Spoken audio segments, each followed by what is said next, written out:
सोचो, एक किताब इतनी पुरानी लेकिन इतनी इंपॉर्टेंट कि आज भी इस पर बातें होती हैं। कुछ लोग इसे सेक्रेड लॉ मानते हैं और कुछ लोग एंशिएंट इंडियन सोसाइटी का फाउंडेशन। जी हां, हम बात कर रहे हैं मनुस्मृति की। लेकिन इस किताब में ऐसा क्या खास है? इसमें कौन सी विजडम है? आखिर तक हमारे साथ बने रहिए, जैसे हम मनुस्मृति के पीछे के ट्रूथ्स अनकवर करते हैं।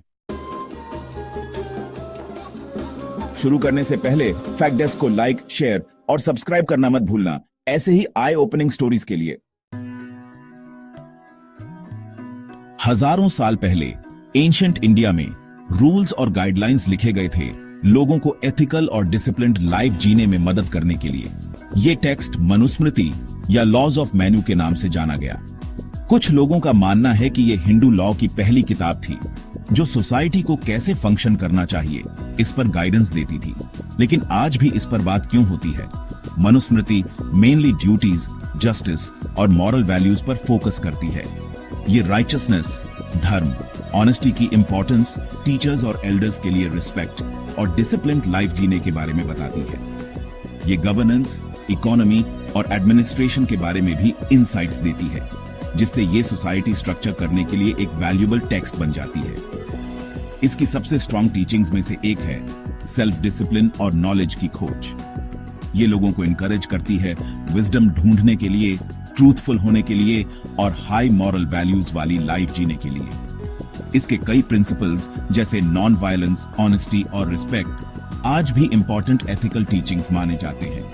लेकिन इस स्टोरी का एक दूसरा साइड भी है। मनुस्मृति कंट्रोवर्सी के सेंटर में रही है, खासकर कास्ट और जेंडर के बारे में इसके व्यूज की वजह से।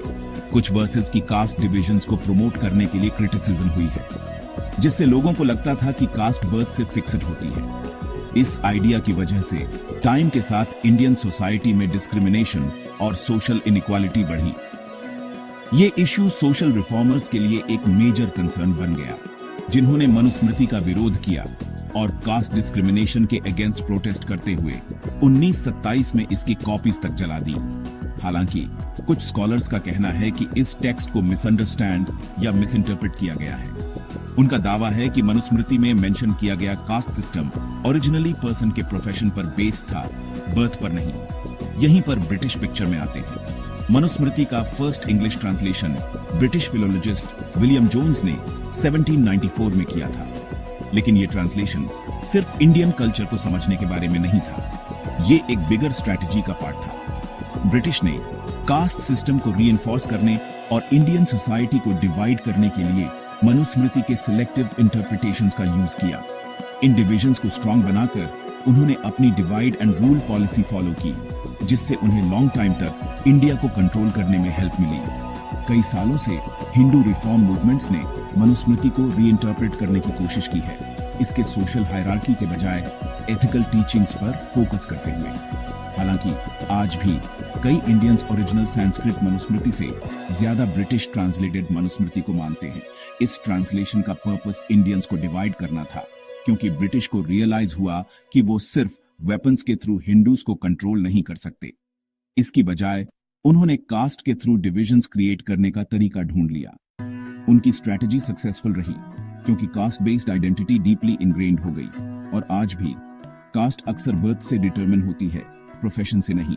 तो क्या हमें मनुस्मृति को एथिकल लिविंग के लिए एक एंशिएंट गाइड के रूप में देखना चाहिए, या एक ऐसे टेक्स्ट के रूप में जिसका ट्रांसलेशन कास्ट बेस्ड डिस्क्रिमिनेशन में हुआ? डिबेट जारी है, आप क्या सोचते हैं? अगर आपको ये वीडियो इंटरेस्टिंग लगा तो फैक्ट डेस्क को लाइक, शेयर और सब्सक्राइब करना मत भूलना, और भी अमेजिंग कंटेंट के लिए। मिलते हैं नेक्स्ट स्टोरी में।